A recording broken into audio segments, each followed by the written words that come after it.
As I have mentioned to some within the community, I originally did not intend to watch the sneak peek of the AWE DLC. However, after receiving multiple requests, I broke down and checked it out in order to provide everyone a breakdown of the most interesting parts. I will attempt to keep this brief, as a more in-depth analysis will occur after AWE is released. Needless to say, this video will contain heavy spoilers.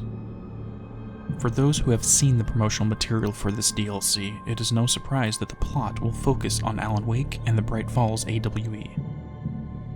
The lighting effects and level design incorporate the light versus darkness mechanics that was a staple of the Alan Wake game. Even the mood of the setting has shifted in the oldest house, from a surreal landscape to an ominous environment. A few interesting things related to Alan stuck out to me. First, the darkness acts as an environmental hazard that drains energy from Jessie the longer she remains in it. Going into the light will restore her energy. I wonder what would happen if the bar drains to nothing. If Polaris is unable to protect Jessie from the darkness like she does with the hiss, maybe the director is susceptible to this new entity. Secondly, based upon the flashing images witnessed when the spiral door opens, it appears Mr. Strange may still be an acting force in the story. The third thing of note is this shift going on here.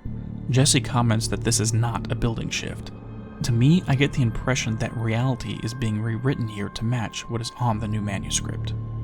Lastly, a new hotline call appears that shows Alan writing the manuscript page. I will discuss these more in the next video. But in one, he mentions Jessie by name. The reason for him having this knowledge is unknown. It could be that he has been receiving information from outside as shown in the Eddie Rodman radio broadcasts. Other possibilities are that he could have learned it through some form of collective consciousness, or he took a more direct role in creating her in the first place. The important thing to note, however, is he is authoring the events of AWE and Jessie's role within the story.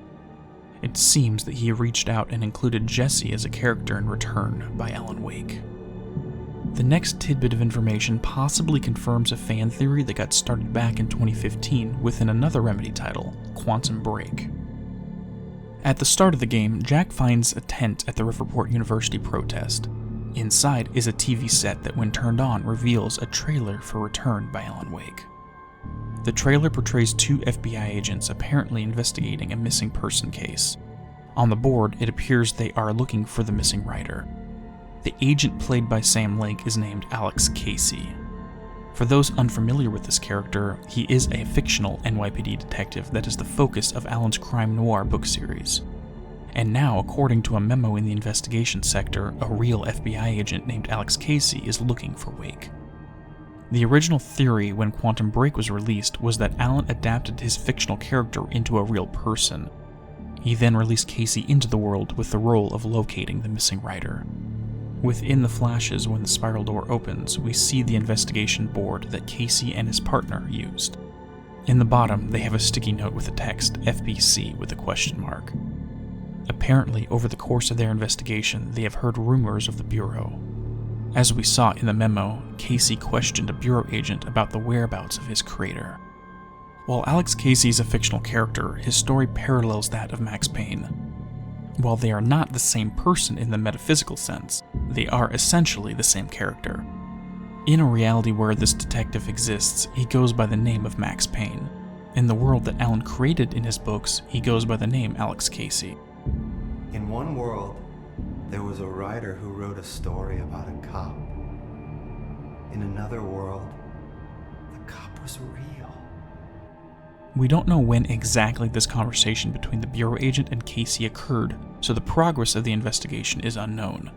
If the Return trailer is a guide, Casey does indeed locate a man. However, it was Alan's doppelganger, Mr.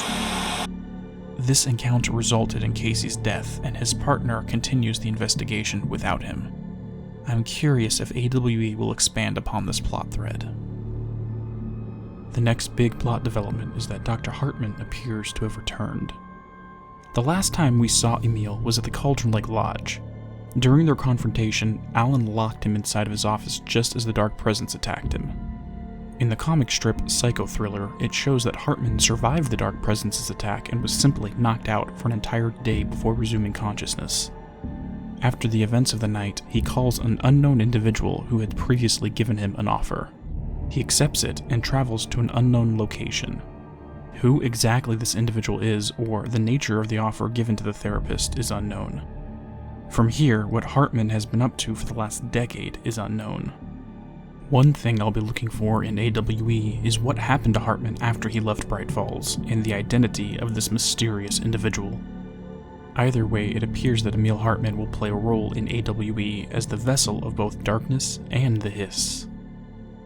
Referred to in a new manuscript page as the third thing, he became twisted and stretched into a new type of being. It appears that when the hiss and darkness attempt to corrupt a host, rather than struggle for supremacy, they enhance one another into a creature more deadly than either of them.